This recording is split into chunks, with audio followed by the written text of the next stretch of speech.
Don't just live for tomorrow, or just live in yesterday. Just be glad for all you have that's in today. And though you've come through many obstacles. Hey everyone, Connie here, and welcome to my blind reaction to Fire Force, episode 4. So, last episode, it part of it felt like almost like it was this pointless thing just to, I don't know, bring in more competition, but then it didn't go anywhere near that way. Which is good, because that means they didn't focus on the competitiveness of Shinra and what's-his-face too much. Which is good, because that was one of the big things that hurts episode 2. But we did instead get some big information from this card dude. He revealed that Shinra's little brother is still alive somehow. And it's been made very clear that the Company 1 leader is behind a lot of things. So much so that we also find out that Obi's company is actively looking into the others, and that's actually their goal. Besides just doing their regular work, their goal is to look into the other companies and try to figure out the shit they're doing. So that's pretty interesting. A lot of interesting plot stuff last episode, and luckily very little of the stuff that has become notable negatives. But, I mean, I didn't expect the series to necessarily be perfect in any way. No series can be perfect, so we'll see how it continues to go for now. We'll see if it ever starts to get really annoying. I don't know what to expect with this episode. I don't know anything really going forward, except what I've already mentioned in the past reactions, that there's a couple characters I know coming up still. And speaking of, last episode we also got a new character, who I know of already, who I knew of because she's in fan art and stuff everywhere. And her big thing is that she has apparently bad luck or something that causes her to get into accidental sexual situations, and it's kind of stupid, honestly. It's dumb. It's oh, let's just bring in stupid fan service for the sake of it. And I think I mentioned that last time, how it's her fan service felt like fan service for the sake of fan service, while with Maki it feels more intentional and focused and actually properly written. And Maki hasn't even had that much. But this new girl has, in one episode, has had more that fan service than Maki has had in the entire series so far. And it's just, again, with me, fan service just entirely depends on how it's written, how it's integrated into the series. And I'm not a huge fan of when it feels forced, when it feels unnatural to the series and just being put in for the sake of itself. And this very much felt like that. It felt completely out of left field, it just did not belong within the context of the series, and was extremely off-putting because of it. But, either way, we're just going to get started with this episode, hope for the best, and see what we have in store. So, let's do so. When the screen fades black, pause this redirect and go to the description below. Follow the link to the reaction, and after you watch it, come back here to the redirect and resume play. Because after it fades black and then fades back in, everything from that point forward will be my afterthoughts and will contain spoilers to the episode. So, that being said, thank you so much for tuning in, and I'll see you at the reaction. And we are back, and we'll begin with spoilers in 3, 2, 1, now. So, I can say that this was the best episode since the first. Not as good as the first, but the best since the first. And not just because of Princess Ibana, though we'll get to that in a moment. So this episode focuses on kind of increasing the stakes of things. Like we already had that last time with Joker, but things are increased even more when we get a new variant type of Infernal. We have this ex-firefighter who is up for murder charges because, well, he murdered people. He murdered a bunch of people while as a firefighter, and now he's on trial. But he ends up getting off due to insanity charges. He ends up getting declared not guilty. And as at this moment during the trial, he turns into an Infernal. However, unlike other Infernals, he retains his sense of self. He doesn't lose who he is. He doesn't become someone else. And this series is really introducing these variant types of Infernals pretty quickly. This is only episode 4, and we've already had in episode 2 another variant type of Infernal. The father who was not aggressive at all, who was just sitting there at the table waiting for the fire force to come and end things. And so it's really interesting that we're getting these variants. And apparently this is either the first one who has ever retained his sense of self after becoming an Infernal to this degree, or it's just the first one that our company has heard of. And we know they're a fairly new company, so maybe that could be the case. But it also seemed like Princess Hibana found him to be rather interesting and special. So, but yeah, so he has his sense of self, and that makes him actually even more dangerous. Not just because he knows what he's doing and he's able to act upon it, willingly, but also because he's able to speak, he is able to try and manipulate people. It doesn't end up working, but it does make Shinra pause a moment with the entire moral quandary brought up of he has sentience. Is it right to take him out still? If he has sentience, if he has free thought, is it still okay to take him out? And basically the idea that's brought up in this episode is because he's an Infernal, because he is legally considered dead at that point, there is no moral issue with destroying the Infernal. And this could be seen really wrong in a number of ways. Obviously, there's some real life allegories that can be made with that entire kind of thing. And hell, I've compared this to Promare already, and there's definitely some comparisons that can be made with Promare and its entire discussions on that kind of stuff. So yeah, it's pretty blatant there. But I like how they're bringing up these kind of moral quandaries nonetheless.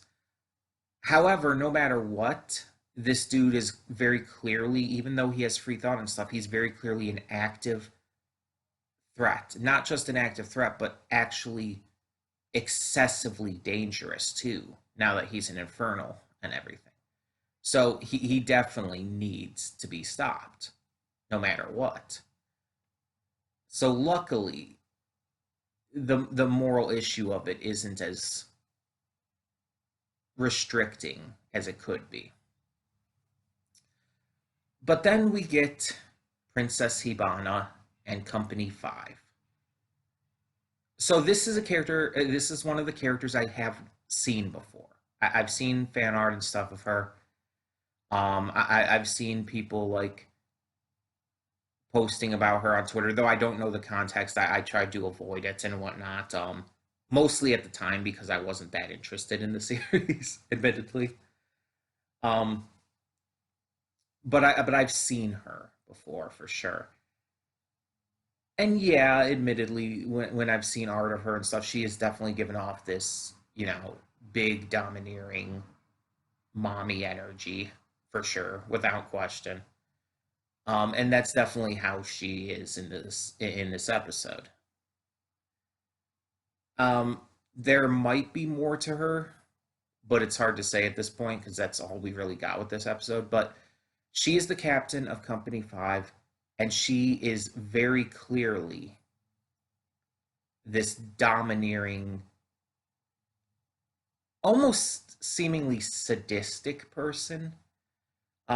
It seems like she enjoys her dominance over others to a point where it's like just the idea of being over others in terms of rank, position, just sense of self is very much a turn on for her. She literally has a throne made of people. She literally walks over people, and it's just like, oh, okay. It's a bit much. It's a bit much. Um, and I think that's the joke of it, though. Like, I think it's supposed to be a bit much because I think the joke is that she's kind of a play on that kind of character. And we've seen characters like that in various other things. It's just she's a play on that type of character, and it's meant to be a little over the top. Um, that being said, there is definitely some fan service with her and with, I guess, characters around her in the company. Um, Obviously, the way she dressed, she's extremely sexy, um, and she knows it. And even there's those triplets or something in her company. They also are dressed in a very sensual way with a lot of cleavage showing a lot. Um, but this is better handled than the company one girl whose name I cannot think of right now. Um, because it still feels more natural. It's like there are people who dress like this, and it's fine in real life. I mean, there's nothing wrong with anyone wanting to dress like that. And it's like, yeah, it's clearly meant to be fan service. Yeah, it's clearly like obviously she has this stereotypical sexy domineering aesthetic to her. It's like it's the entire reason that people latched on to Lady Dimitrescu from Resident Evil Village so much. Literally the same reasons. um, so I could definitely see a lot of people being into her. Uh, but it feels natural because it feels like this is just how she looks, how she dresses. It doesn't come across as forced and ri- too ridiculous like again the girl from Company One did, where it's just like, oh, let's just have this character fall into sexual situations constantly at every turn. No, Princess Hibana here is different. She seems very much more natural and focused with the fan service, and I can appreciate that. Her personality also, while being very over the top, I actually kind of dig, weirdly enough, and I'm not even usually into like the entire domineering personalities. It's not my thing, but I think it leads an interesting idea to this about just how the other companies see Company 8. And we get to see that in this episode with the way she talks down to them, and also even mentions, like, oh, you guys don't even have a science department yet. And it's like she very clearly is meant to be that representative for us of how the other companies see Company 8. Like, more so than we got with the captain of Company 1 last episode. She's supposed to be more of like, I guess you could say the captain of Company 1 is supposed to be more of the public face of how the companies look down on Company 8, while Princess Hibana is more of the just actual face of how they view them. And I like that. I think that's a really nice touch, and whether that's intentional or not, I definitely think that comes across as what it's going for. Um, and again, she's very hot. She is, undeniably so. Her design is fantastic. Like the colors, the color contrast, and all the pinks and whatnot. Um, it just it works. It works really well. I will not deny that. But